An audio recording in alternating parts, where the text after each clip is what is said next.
வணக்கம்ப்பா. இன்றைக்கி நான் என்ன செய்ய போகிறேன்னா, மண் சட்டியில் சிக்கன் சிந்தாமணி செய்ய போகிறேன். வாங்க எப்படி செய்கிறதுன்னு பார்க்கலாம். இப்போ நம்ம ஆயில் ஊற்றிக்கலாம். கொஞ்சம் அதிகமாக ஊற்றிக்கோங்க. எண்ணெய் நல்லா சூடாகிடுச்சு. இப்போ சீரகம் சேர்த்துக்கலாம். வர மிளகாய் எடுத்துருக்கேன். உள்ளே இருக்க விதையெல்லாம் எடுத்துகிட்டு தோல் மட்டும் சேர்த்துக்கிறேன்.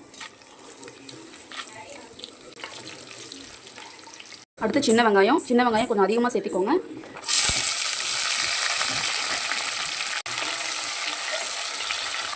ஒரு 5-6 கொத்து கருவேப்பிலை. சின்ன வெங்காயம் ஒரு 80% குக் ஆயிடுச்சு. இந்த டைமில் நம்ம சிக்கன் போட்டுக்கலாம்.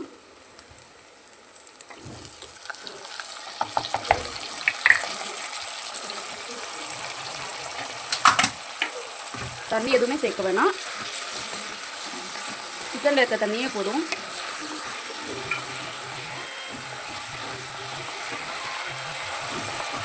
அடுத்து இஞ்சி பூண்டு பேஸ்ட்டு சேர்த்துக்கலாம்.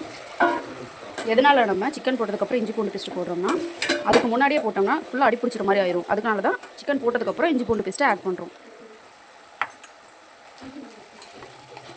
கொஞ்சமாக மஞ்சத்தூள் சேர்த்துக்கலாம். தேவையான அளவு உப்பு சேர்த்துக்கோங்க. அவ்வளோதான். எந்த ஒரு மசாலாவுமே சேர்க்க போகிறது கிடையாது. நம்ம இதிலேயே இது சிக்கன் குக் ஆகணும்.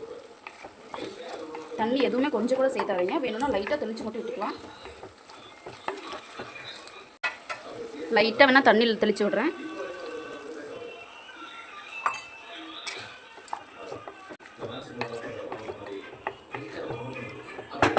இப்போ ஒரு மூடி போட்டு க்ளோஸ் பண்ணி வச்சிடலாம். ஒரு 5லேருந்து ஒரு 10 நிமிஷத்துக்குள்ளே இந்த சிக்கன் சிந்தாமணி ரெடி ஆகிடும்.